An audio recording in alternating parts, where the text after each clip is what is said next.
자, 오늘도 마태복음 9장의 말씀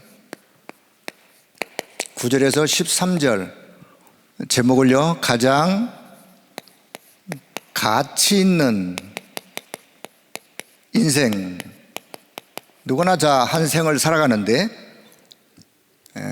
인생이 가치 없는 인생이 어디 있겠습니까? 허나 우리 주님이 보실 때 가장 가치 있는 인생은 어떤 인생인가?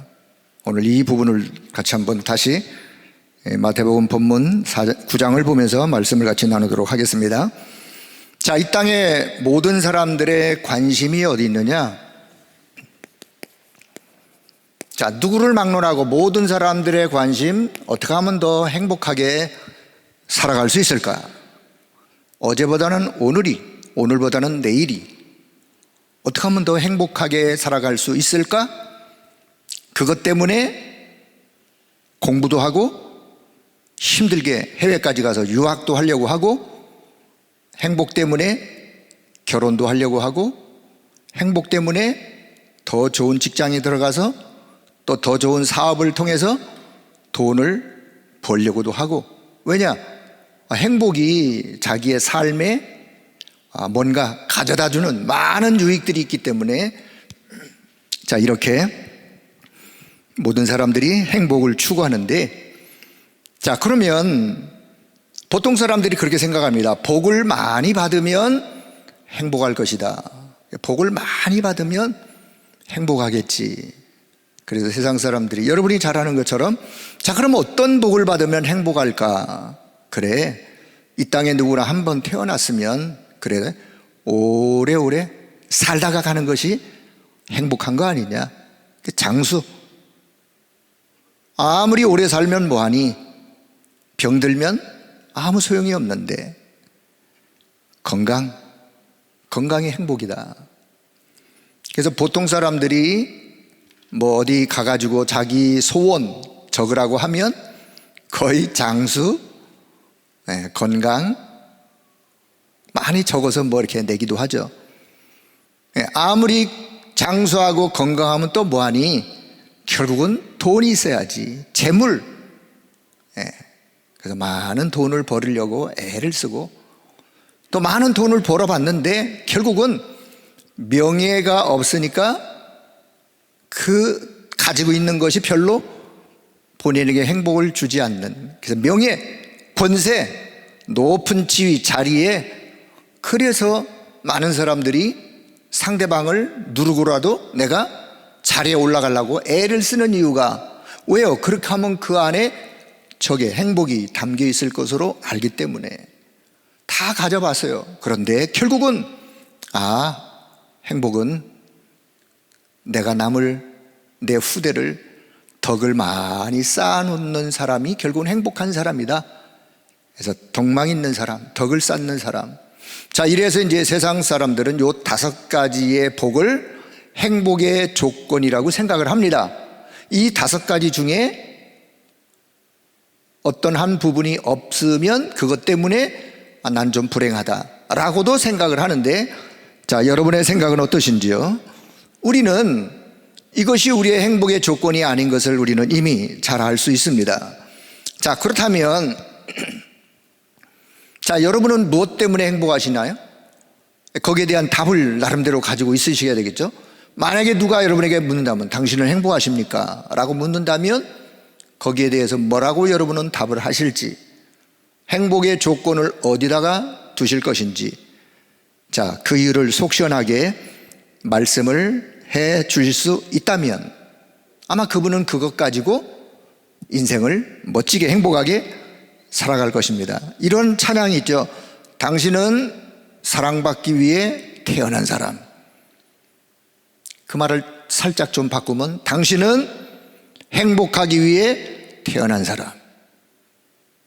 행복을 누리며 살아가야 될 사람이 행복을 얻지 못하고 누리지 못하고 인생이 불행하다고 생각하고, 혹시 이런 생각을 하고 사는 사람들이 있다면 우리는 한번 좀 생각을 해봐야 됩니다. 내가 왜 이렇게 살려고 태어났나? 내가 이렇게 살려고 태어났나? 내가 이렇게 살려고 결혼했는가? 내가 이렇게 살려고 그 어려움을 무릅쓰고 참고 견디고 여기까지 왔단 말인가? 이 고생을 하면서 왔단 말인가? 이런 생각 속에 답이 없고, 답이 없으면 결국은 방황할 수밖에 없고, 그 방황이 고통으로, 고통이 결국은 더 큰 어려움으로 연결되어지는. 자, 우리 인생이요, 두 번의 인생이 있다면 첫 번째 인생은 내가 해보고 싶은 대로, 그냥 살고 싶은 대로 그냥 마음껏 살고 경험도 마음껏 하고 시행착오도 마음껏 좀 하고 하다가, 두 번째 인생에는 이제 제정신 차리고 시행착오 했으니까 두 번째 인생만큼은 멋지게 한번 살아야 되는. 그런데요, 우리 인생은 단 한 번밖에 없어요. 두 번의 인생이 없다 그 말입니다. 누구나 단 한 번의 인생. 자, 그래서 많은 사람들이 인생을 살면서 인생의 갈등을 가지고 살아가요. 어떤 갈등을 가지고 살아가는지. 자, 주변의 환경, 주변의 환경, 여러 가지 배경, 태어나서 보니까 기구한 운명 속에 출생하는 사람, 내 주변의 환경이 어려워서 여러 가지 배경이 힘들어서 인생에 갈등을 하는 사람. 자, 두 번째는요, 뭔가 마음이 공허해요. 공허하단 말은 허전해요. 왠지 모르게 마음이 늘 공허하고 허전하고 뭔가 채워지지 않는 그 어떤 허무, 늘 마음이 그냥 허무해. 채워지지 않는 것으로 고독하고 고뇌에 찬. 자, 그래서 자, 돈도 가져보고 명예도 가져보고 성공도 해보고 다 해보는데 결국은 뭐가 없느냐? 평안이 없어요. 평안이 없고 안식도 없고 마음에 뭔가 모르게 늘 불안하고 답답하고.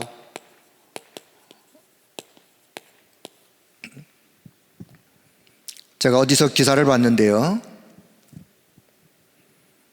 재벌 넥슨이라고 하는, 아마 많이 들으실 거예요. 재벌의 넥슨, 이 개인 회사 창업주인 김정주 씨, 올해 나이가 54세예요.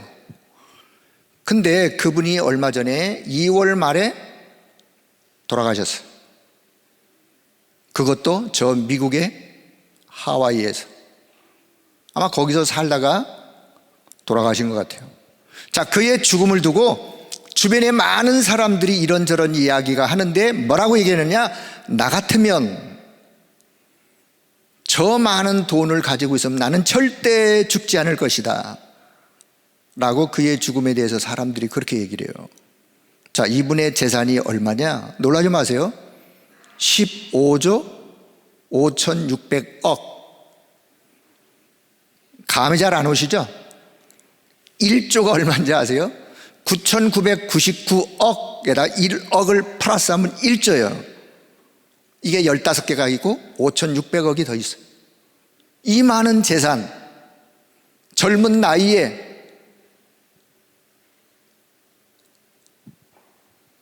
그런데요, 그가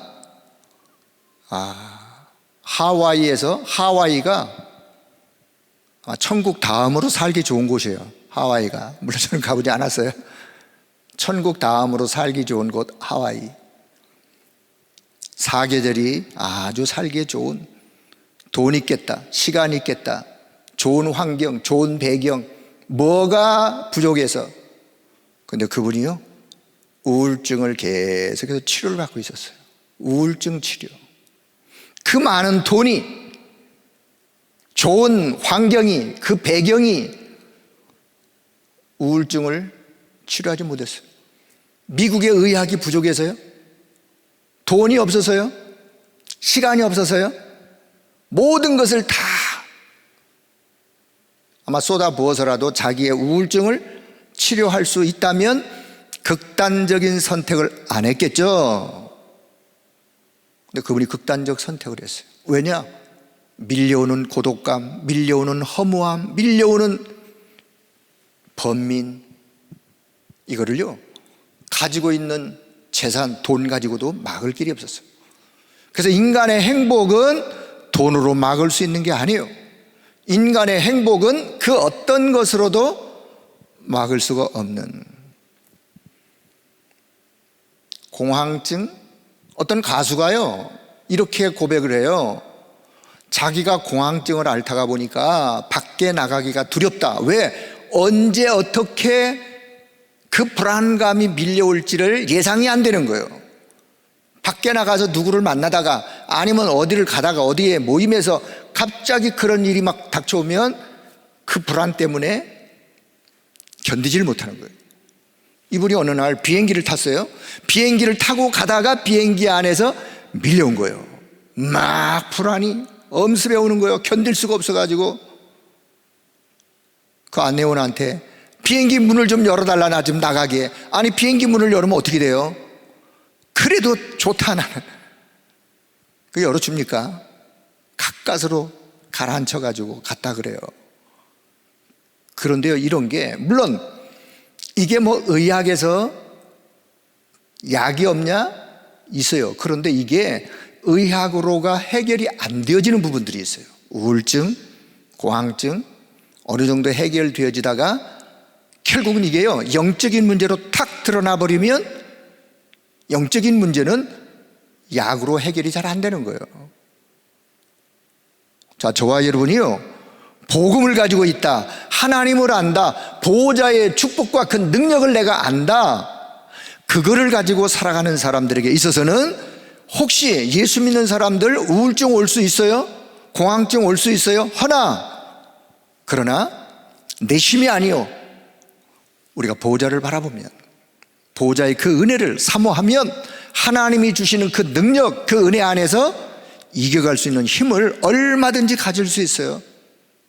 사람들이 가장 중요한 하나를 모르다가 보니까 그 어려움을 당하는데 해소할 길이 없는 거예요. 답도 없고 길도 없고 고통은 고통대로 아무리 돈이 많아도. 자, 세 번째요. 생각이 너무나 복잡해. 생각도 복잡하고 늘 생각이 번민에 가득 차 있고. 자, 그러다 보니까 다른 것에 집착을 하는. 왜요? 해결하려고 뭔가 다른 것에 집착을 하고. 그러니까 사람들이 이 고통 속에서 벗어나려고 더 짜릿한 쾌락을 맛보기 위해서 약물에다가도 손을 대는 거예요. 마약에다도 손을 대는 거예요. 왜요? 이거를 이기지 못하니까 그것으로라도 순간적으로라도 그 순간 그거를 좀 맛보기 위해서. 그러다 결국은 중독으로 가는 거예요. 중독으로 가다가 더 깊어가면 이제 분열로 가요. 분열. 마음의 분열, 정신의 분열. 동시에, 자, 이런 것들이 동시에 영적인 문제로 딱 찾아와 버리면 막을 수가 없어요. 이게요, 가다 보면 결국은 사단은 어디까지 몰아가느냐, 요렇게 해서 영적인 문제로 딱 걸려서 완전히 그냥 인생을 고통 속에 결국 멸망으로 끌고 가는 게 뭐냐, 요게 사단이가 하는 일이에요. 여러분, 오늘도 현장은 이렇게 사람들이 살아가고 있다는 사실. 아니 목사님, 현장은 다 그렇지 않은데요? 안 그렇게 보일 수 있지만 파고 들어가면 말할 수 없는 이런 부분들로 사람들이 가지고 그냥 포장하고 살아가는 거죠. 그냥. 자, 여기에 우리가 어떤 답을 가지고 있어야 되는지 오늘 본론을 한번 보시면서, 자, 첫째, 자, 마태라고 하는 사람이 본문에 등장을 해요. 마태. 자, 이 사람의 직업이 뭐죠? 직업이 세관에 앉아 있는 것으로 봐 이 사람은 세무 일을 하는, 오늘날로 말하면 세무 공무원인 것으로 이해가 되어집니다. 세무 공무원. 자, 세무 공무원이다 보니까 경제적인 여유 남들보다 좀 있었어요. 경제적으로 좀 여유가. 그리고는 나름대로 출세도 했어요. 먹고 살 만한 부족함이 없는 그런 사람. 자기의 부를 축적하기 위해서 더 많은 세금을 걷어들이고 일정 부분을 올리고 남는 것은 자기가 착복하고, 이게 그 당시에 세무를 보는 사람들의 모습이에요. 오늘날 그렇단 말이 아닙니다. 그 당시에. 그래서 주변의 사람들이, 왜냐, 인간관계를 보면 그 부분을 잘 알 수 있어요. 자, 인간관계를 보면 주변의 사람들이 이 마태를 죄인 취급했어요. 죄인 취급. 왜냐, 저 사람은, 또 막말로 저놈은 유대인으로서 로마의 하수인으로 우리 유대인들을 더 많은 세금을 거두면서 힘들게 하는 사람. 늘 죄인 취급했어요. 죄인 취급하다 보니까 진짜 절실한 친구, 가까운 친구가 없어요. 늘 그러다 보니까 외로움, 인생 왕따, 표현을 하자 보면 인생의 왕따. 여러분, 인생의 왕따 당해보셨나요? 왕따는 누가 당하느냐? 물론 개인에게도 문제가 있지만 주변 사람들의 무관심, 누구도 관심을 가져주지 않는 거예요. 누구도 관심을 가져주지 않으면 그냥 스스로 왕따가 되어 버립니다. 여러분, 혹시 우리 교회 안에 신앙생활 하는데 여러분 교구에, 여러분 기관에, 여러분 부서에 여러분이 관심을 안 가져주면 스스로 왕따가 안 되려고 하는데도 되어질 수밖에 없는 사람이 혹 있을 수도 있어요. 자, 우리는 사역자들은요, 그런 걸 잘 보셔야 돼요. 여러분이 관심을 가져주고 먼저 말을 건너고 먼저 마음을 열고 정말 그리스도의 사랑과 애정으로 여러분이 성도 한 사람 한 사람을 대해야 관계가 형성되는 거예요. 그 사람이 교회 생활을 적응을 못해서도 혹 그럴 수 있고, 적응을 했음에도 불구하고 성격상 남들하고 말하기가 좀 쑥스러워서 그런 사람들이 교회 안에서 왕따가 되면 안 돼요. 인생의 왕따. 마태는 그때 인생의 왕따예요. 마태가 혹시 지나가는 사람들이 있어서 아는 체 하려고 그러면 사람들이 고개를 돌렸어요. 지나가면 손가락질을 했어요. 저놈 로마의 하수인, 우리의 세금을 걷어들이는. 그러니 마태가 무슨 인생의 삶에 재미가 있었겠어요? 돈도 있었어요. 여유가 있었어요. 경제적으로 나름대로 출세도 했어. 그럼에도 불구하고 인간관계가 이런 관계 속에 살아가는, 자, 그의 영적 상태를 한번 볼까요? 자, 이런 마태의 영적인 상태. 진정한 평안이 있었느냐? 평안도 없었어요. 왜요? 주변에서 자기를 그렇게 대하는데. 자기 삶의 인생에 행복이 있었느냐? 행복도 없었어요. 더 중요한 거, 보호자의 능력, 보좌의 축복, 이거 있음조차도 몰랐어요. 예. 하나님이 모든 인간을 이 축복 가운데 이 능력으로 살아가도록 하나님이 인간을 창조하셨는데 마태는 몰랐어요. 왜 몰랐느냐? 누군가 가르쳐줘야 알죠. 인생의 길을 몰랐어요. 인생의 답을 몰랐어요.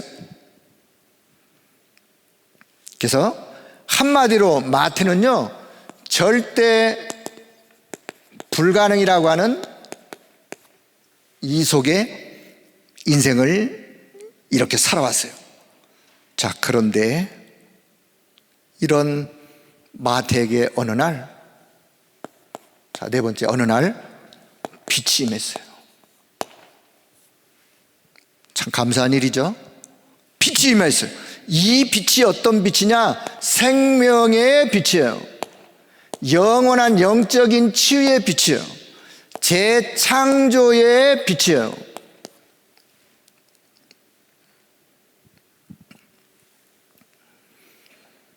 자, 이 빛이 임함으로 인하여 이게 이제 하나님의 시간표죠. 하나님의 시간표. 하나님의 시간표 속에서 이 빛이 임하여 분명 예수님이 지나가시다가 세관에 앉아있는 마태를 보시고 예수님이 말씀을 먼저 거셨어요. 세리가 예수님께 찾아온 게 아니고, 성경을 잘 보세요. 지나가시다가 세관에 앉아있는 마태를 보고 예수님이 말씀하셨어요. 마태복음 4장 19절을 말씀하신 줄로 압니다. 나를 따라오너라. 내가 너희를 사람을 낚는 어부가 되게 할 것이다. 마태복음 9장 13절, 오늘 본문 속에 보면 그런 말씀이 있죠. 나는 의인을 부르러 온 것이 아니요 죄인을 부르러 왔노라. 주님이 마태를 부르시는 장면 속에는 이런 의미의 말씀이 담겨 있는 거예요. 마태복음 11장 28절, 수고하고 무거운 짐진 자들아 다 내게로 오라. 내가 너희를 쉬게 하리라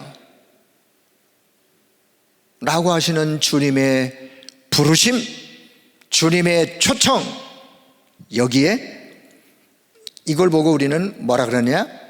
이걸 보고 우리는 은혜라고 하는 거예요. 은혜. 그죠? 절대적인 하나님의 은혜.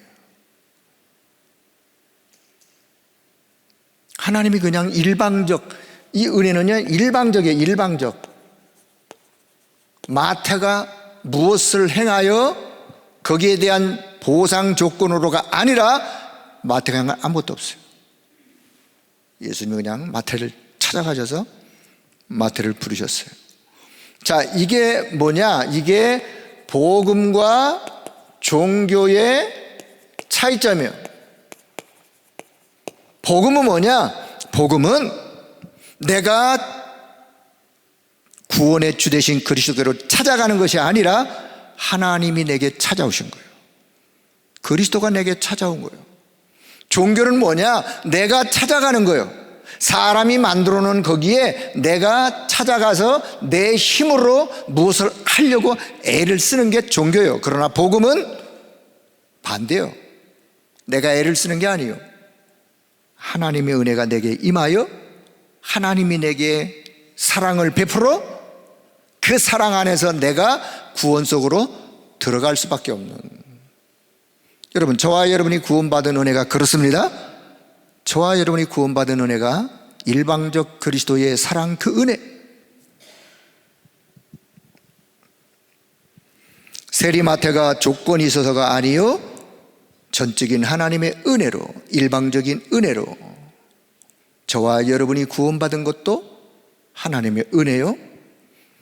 자, 하나님의 은혜, 하나님의 사랑이에요. 전적인 하나님의 사랑, 일방적인 하나님의 사랑. 자, 그런데요, 더 놀라운 것은, 자, 세 번째, 하나님의 시간표 가운데 이런 빛이 임하였는데 하나님이요, 이 마태를 사도로 부르셨어요. 사도로. 사도가 뭔지 알아요? 제자로 불렀어요.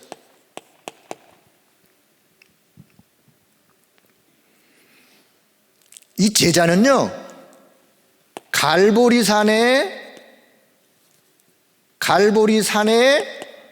그 언약을 본 자예요. 마태가 갈보리산에서 그리스도가 십자가 사건을 직접 보았다니까요.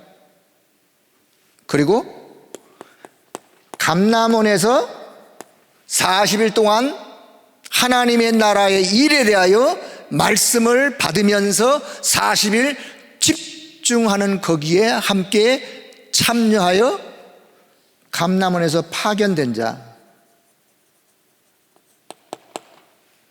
마태가요, 그 축복 속에 들어갔어요. 그리고는 마가다락방에서 이제는 전 세계로 파송될 그런 자.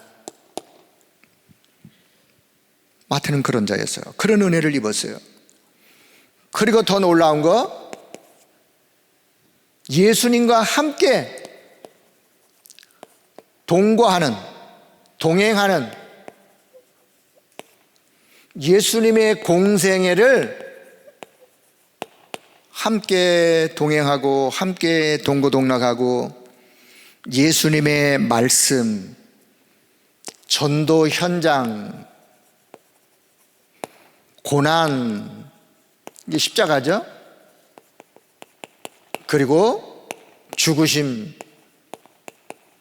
부활, 이거를 직접 본 자예요.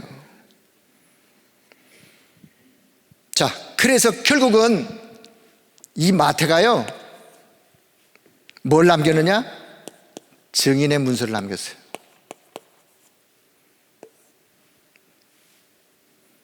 증인의 문서, 이게 마태의 작품이었어요. 인생 작품, 미디어, 무엇을 마태복음이라고 하는 마태복음서를 마태가요. 마태복음서의 특징이 뭐냐? 왕 대신 그리스도가 다윗의 자손 예수 그리스도의 세계라. 마태가 예수님과 함께 예수님의 공생애를 함께 동행하고 함께 하면서 그리스도의 모든 그분의 말씀, 그분의 전도 현장, 함께 그분의 고난, 십자가의 죽으심, 부활, 감람산에서 마가다락방에서 모든 것을 다 체험하고, 이분은 왕 대신 그리스도로. 그리고 그가 증인문서를 남겨서 작품을 남기는. 여러분, 저는 오늘 전달하려고 하는 것이 뭐냐? 우리 인생이요, 그리스도를 만나지 못하면 절대 불가능한 속에 있다가 그리스도를 만나면서 생명의 빛이 임하면서 절대 가능한 인생으로 바뀌어지는 거예요. 누구를 만나느냐에 따라 다른 거예요. 마태 같은 사람이, 인생의 왕따를 당하던 사람이, 사람들의 손가락질을 당하면서 죄인 취급받던 사람이 누구를 만나느냐에 따라서 그 인생이 달라진다니까요. 누구를 만나느냐? 빛 대신 그리스도, 생명 대신 그리스도, 소망의 그리스도를 만남으로 인하여 그 인생이 가장 가치 있는 인생으로 바뀌어버린 거예요. 여러분, 저와 여러분의 인생이 그렇게 바뀐 줄로 믿습니다. 주님이 우리에게 말씀하시는 게 어떤 말씀을 말씀하시느냐? 너가 복음을 알았느냐? 복음의 능력을 알았느냐? 복음의 능력을 체험했느냐? 복음의 능력을 지금 누리고 살고 있느냐? 그렇다면 이 축복을, 이 능력을 마태처럼 세상적인 거, 여유도 있고 출세도 하고 모든 것을 다 가지고 있음에도 불구하고, 아니면 앞으로 돌아가면 아까 그분처럼 그 어마어마한 재산을 가지고 있음에도 불구하고 밀려오는 우울증의 증세를 해결하지 못해요. 의학이 해결할 수 없나요? 과학이요? 돈이? 해결을 못하니까 그렇게 극단적 선택을 하는 거 아니겠어요? 돈이 있는데 왜 그래요? 돈이면 다 해결될 문제인데. 돈 가지고 안 되는 게 있다니까요. 자신의 능력 가지고 안 되는 게 있어요, 인간은. 그러다 보니까 밀려오는 그 부분을 막지를 못하는 거예요. 여러분, 하나님 우리에게 복음 주신 이유가 어디에 있느냐? 저와 여러분이 복음 안에서 복음의 능력, 보호자의 그 은혜, 보호자의 그 능력, 그 축복을 우리가 먼저 누리고 그 힘을 가지고 오늘도 마태처럼, 오늘도 세상에 이런 사람들처럼 이들에게 복음을 전달해서 그들을 살리고 그들을 도와주고 그들을 옳은 길로 인도하는 것이 저와 여러분의 사명인 줄로 믿습니다. 그게 보호자의 파워를, 헤븐리 파워, 그 힘 가지고 주신 탤런트, 그거 가지고 이제 미션을 수행하는, 그것이 오늘 저와 여러분을 하나님이 부르신 이유예요. 자, 그렇다면 이미 결론은 이미 다 나왔어요. 자, 두 번째, 그렇다면 성경에, 자, 우리가 성경의 핵심 5가지 교리라고도 말하면서 교훈, 이걸 우리가 칼빈이라고 하는 칼빈의 5대 교리라고도 하는데, 이거는 칼빈이라는 선생님이 만든 것이 아니요, 칼빈의 그 후대들이 칼빈이 가르쳤던 그런 내용을 근거로 하여 성경을 보면서 성경의 핵심을 5가지 교훈으로 삼은 부분이 있어요. 자, 그게 뭐냐? 첫째는 인간의 전적 타락. 인간이 전적으로 타락했어요. 로마서 3장 10절에 의인은 없나니 한 사람도 없어요. 23절, 모든 사람이 다 죄를 범하여 하나님의 영광에 이르지 못하는, 그 죄는 하나님을 떠난 죄, 원죄를 말씀하는 거예요. 그래서 모든 사람이 뭐다? 죄인이다. 모든 사람이 죄인이다. 아담의 후손 모든 사람이 죄인이에요.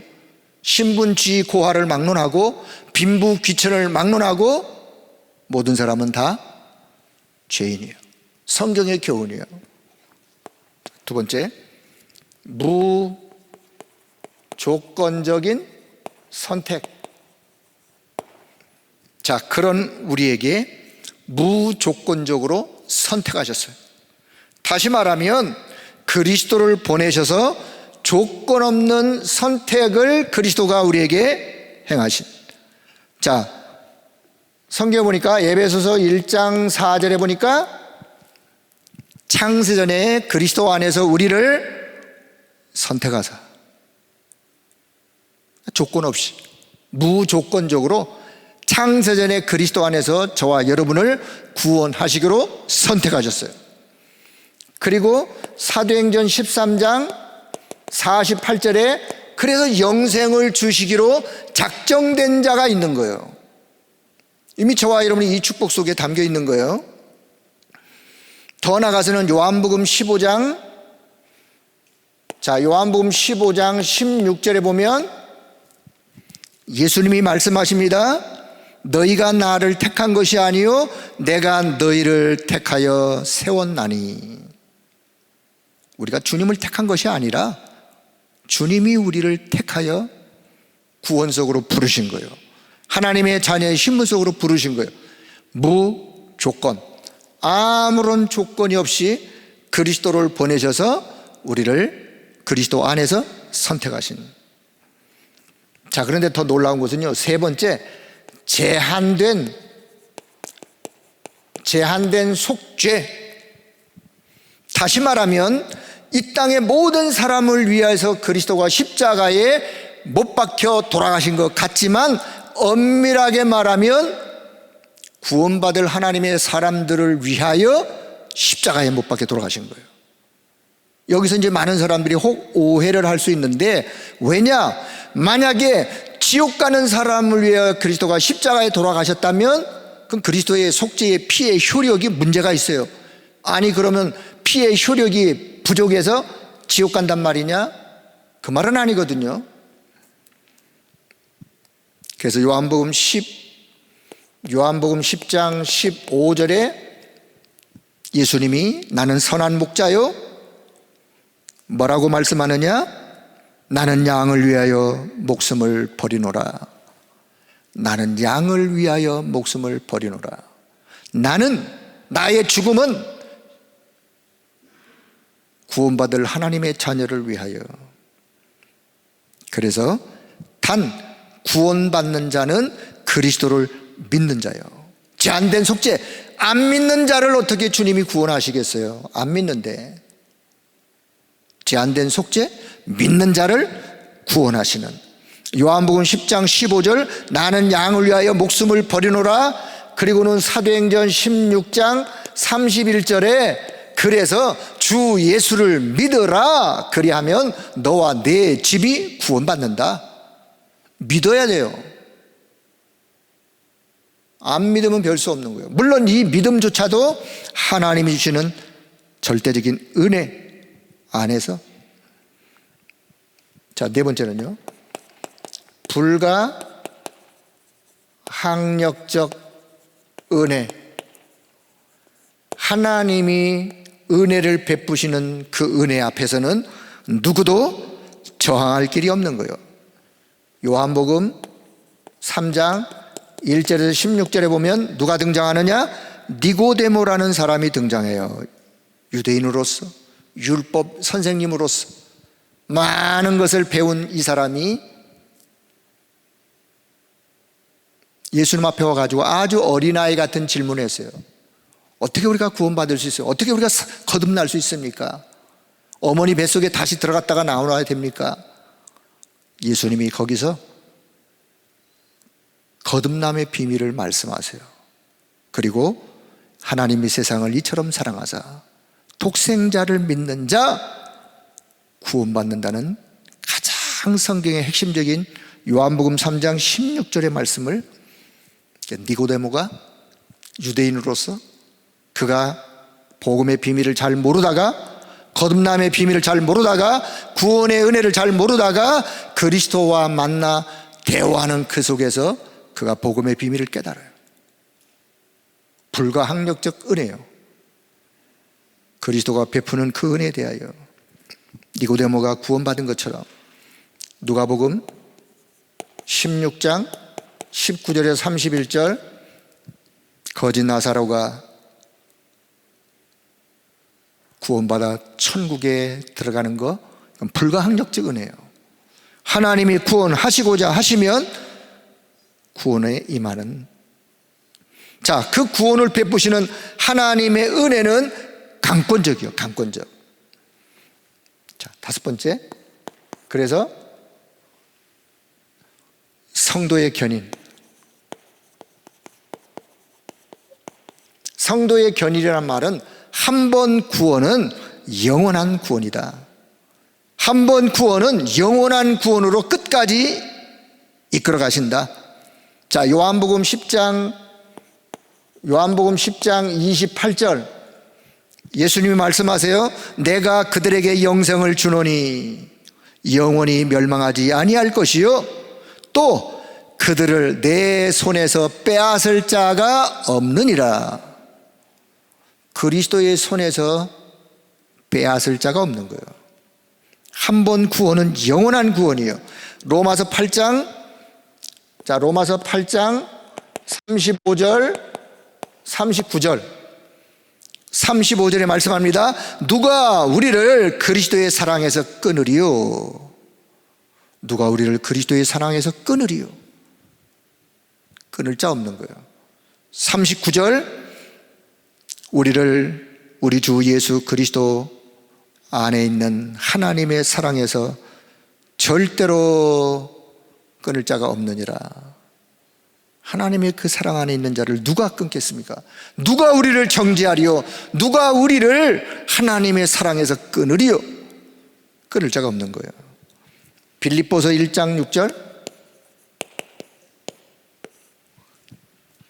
착한 일을 시작하신 그분이, 너희 안에 착한 일을 시작하신 그분이 그리스도의 날까지 이루실 줄로 바울은 확신했어요.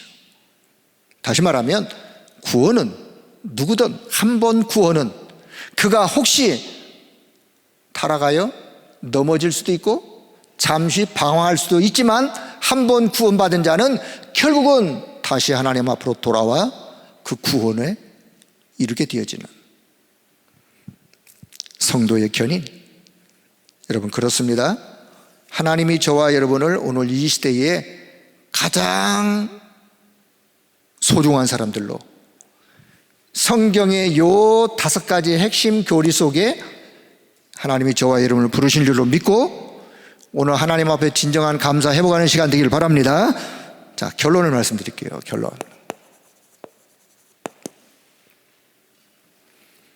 오늘 세리 마태를 한번 잘 보세요. 저는 본문을 보다가 그래, 이 세리 마태를 보면서 이 부분을, 세리 마태하고 비슷한 사람이 또 삭개오라는 사람이 있어요. 삭개오는요 세리장이었어요. 나중에 한번 본문 한번 자세히 보세요. 이런 사람, 모든 걸 다 가지고 있으면서도 만족감이 없는, 결국은 이 모든 것이 다 가지고 있으면서도 개인의 문제를 해결할 수 없는, 이게 현장의 이야기요, 현장의 모습인데, 그런데요 거기에 누가 찾아오시느냐? 주님이 찾아오시는 거예요. 자, 세리는, 마태에게는 주님이 직접 찾아오셔서 이 빛이 임하는데, 오늘날 구원받는 양상은 사람에 따라 여러 양상들이 있어요. 어떤 사람은 전도자를 통하여, 전도지를 통하여, 전도자에게 복음의 말씀을 들음으로 인하여, 어떤 사람은 라디오에서 기독교 방송 듣다가, 어떤 사람은 스스로 제 발로다가 교회를 찾아오는 사람도 있고, 제가 지금도 기억나는 분이 한 분이 있어요. 개척대요, 개척대. 새벽 기도에 많은 사람이 나오질 않는데, 몇 사람이 나오는데 어느 날 어떤 아저씨가, 꽤 연세가 좀 드신 분이에요. 그분이 제가 개척했던 교회 바로 그 옆에 복덕방에서 일하던 아저씨예요. 어느 날 새벽 기도에 그분이 나오셨어요. 아니, 어떻게 새벽 기도에 나오셨는지.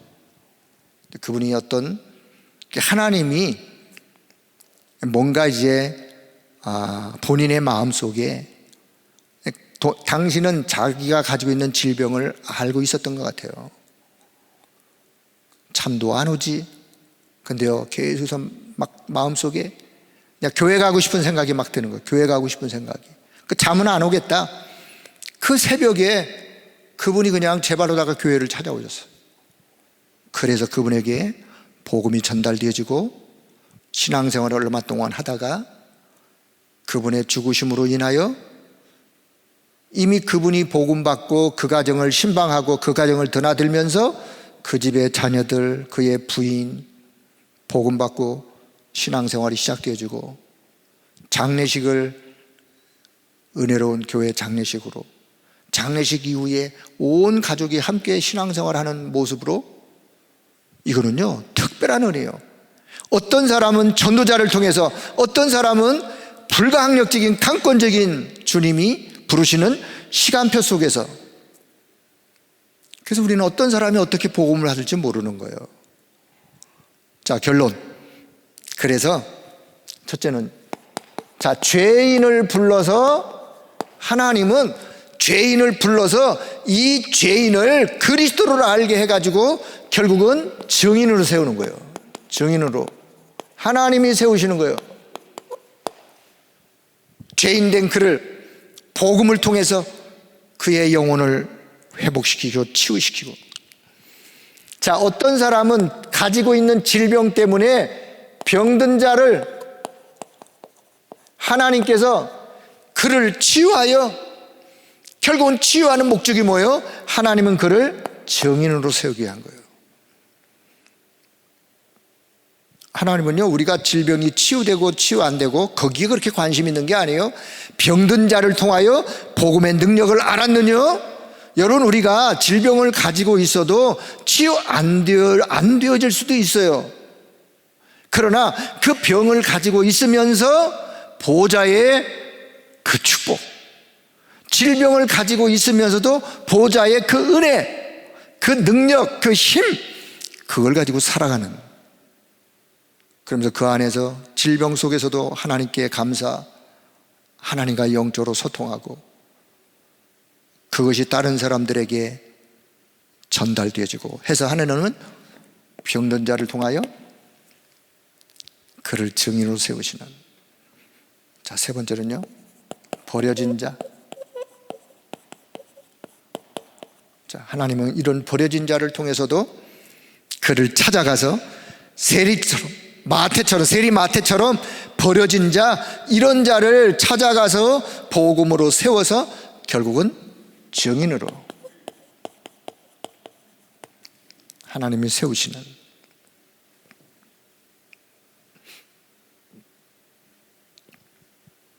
자, 오늘 세리마태에 대한 말씀을 잘 마음에 담고, 하나님은 저와 여러분을 어떤 모습으로 부르셨든지 간에 하나님이 저와 여러분을 증인으로 세운 사실을 오늘도 기억하시길 바랍니다. 자, 결론적인 성경 창세기 3장 15절,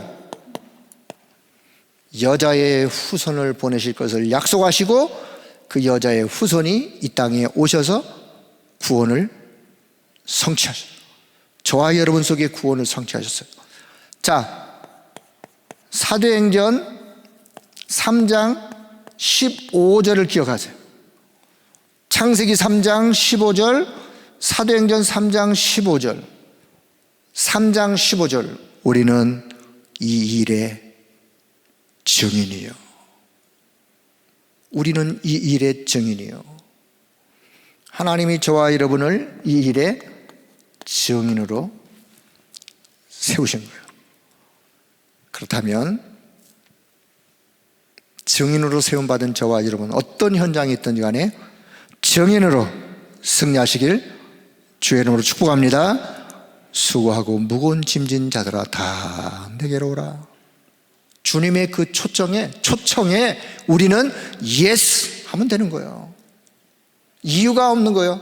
예스. 주님이 세관에 앉아있는 마태에게 나를 따라오너라. 근데 세리가요, 그냥 예스.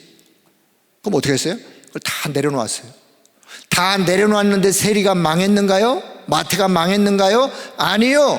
다 내려놓고 주님을 따랐는데 가장 값진 인생으로, 가장 멋진 인생으로 하나님이 세리의 인생을 바꾸셨어요. 바꾸셨을 뿐만 아니라 그 세리가 이제는 다른 사람을 살리는 사도로, 제자로 증인 문서를 남기면서 한 생을 가장 갇힌 인생으로 바뀌어진 거예요. 저와 여러분의 인생이 그렇습니다. 우리가 뭐 있습니까? 뭐 내놓을 게 있습니까? 뭐 보잘 게 있습니까? 아무것도 없어요. 그럼에도 불구하고 하나님이 이 구원 속으로 부르시고 구원 축복 속으로 부르셔서 우리를 가장 가치 있는 사람으로 세우신 거, 증인으로 세우신 거, 너무너무 감사하고 오늘 이 감사로 충만하고 이 감사함을 가지고 여러분의 현장으로 나아가서 복음의 증인으로 승리하기를 주의 이름으로 축복합니다. 기도하겠습니다. 하나님의 은혜를 감사합니다. 우리를 불가항력적인 그 은혜 안에서 가장 가치 있는 인생으로 부르신 그 은혜를 감사합니다. 우리에게 이런 축복을 허락하셨사오니 이 축복을 마음껏 누리다가 이제는 필요한 사람들에게 전달하고 나눠주는 증인의 삶으로 승리하도록 성령 하나님이 역사하여 주옵소서. 모든 영광을 하나님 앞에 올려드리며 우리 주 예수 그리스도의 이름으로 기도드리옵나이다. 아멘.